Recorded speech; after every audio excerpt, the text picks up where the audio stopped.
ఏమయ్యా పెద్ద మనిషి, తల్లికి వందనమని చెప్పి కొంతమంది తల్లికేసి మిగతా వాళ్ళకి పంగనామం పెట్టినావు. ఆ మాట అనడానికి బుద్ధి ఉండాలి. ఎవరు చెప్పాడు నీకు? చెప్పేదే ఉంది, పేపర్లో టీవీల్లో మొత్తం ఇదే కదా. చాలా మందికి ఎగ్గొట్టినాడు అని చెప్తా ఉన్నారు. నీ పక్షి పేపరు పక్షి టీవీలో చెప్పినంత మాత్రాన అవి నిజాలైపోవు. నేనప్పుడు అమ్మఒడి కింద 15,000 ఇచ్చిన, నువ్వు 13,000 ఇచ్చినావు. నువ్వు ఒక సంవత్సరం 15 ఇస్తే తర్వాత 14, 13 ఇచ్చావు.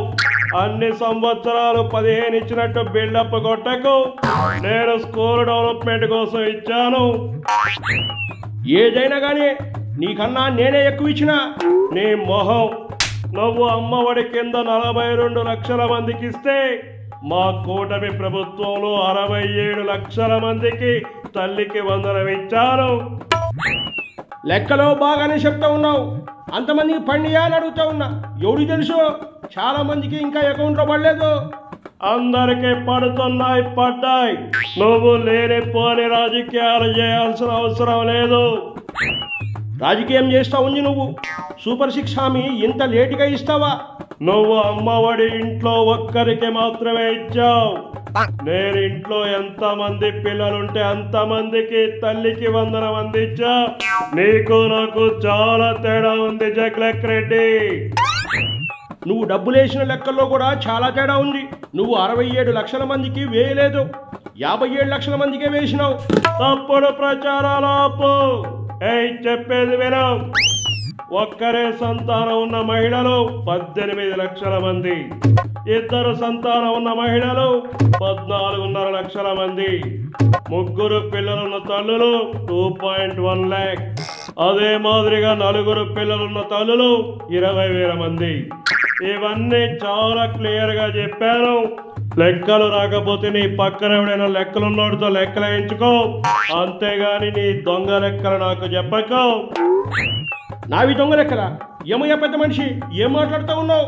ఇదిగో చూడు సైకోరెడ్డి, ఏదో ఒక రకంగా మాపై బురద జల్లాలని చూస్తున్నావు. నువ్వు నా పైన చేసే ప్రతి కుట్ర అట్టర్ ఫ్లాప్ అవుతుంది. కాస్త లేట్ అయినా మేము ఇచ్చిన హామీలు ఒక్కొక్కటిగా అన్ని నెరవేరుస్తున్నాం. నీకు ఎలా మమ్మల్ని ఎదుర్కోవాలో అర్థం కావడం లేదు. ఏం చెయ్యాలో తెలియక ఇదిగో ఇలా దిక్కుమాలిన పనులన్నీ చేస్తూ జనాల దృష్టిలో ఎర్రి పప్పవయ్యా. మీరు అనుకుంటూ ఉన్నారేమో, అయినా సంక్షేమ పథకాలు అమలు చేసింది మొదలుపెట్టిందే నేను చేసినవన్నీ ఇప్పుడు మీరు చేస్తూ ఉన్నారు. పిల్ల బచ్చా, నేను మొదటిసారి ముఖ్యమంత్రి అయినప్పుడు నువ్వెక్కడో గోళీలాట ఆడుకుంటున్నావేమో. పేదవాళ్ళకి అండగా నిలిచే పార్టీ మాది. సంక్షేమ పథకాలకు రూపకల్పన చేసింది మేము. ఏదో బటన్ నొక్కావని, నీ అంత పోటుగాడు ఇంకెవ్వరూ లేరని డబ్బాలు కొట్టుకోకు. ఆల్రెడీ దెబ్బైపోయావు బటన్ రెడ్డి. కళ్ళు మూసుకుంటే సంవత్సరం గడిచిపోయింది, ఇలాగే కళ్ళు మూసుకుంటే 4 సంవత్సరాలు గడిచిపోతుంది. ఆ తర్వాత వచ్చేది మా ప్రభుత్వమే. అప్పుడు చెప్తా నేనంటే ఏంటో.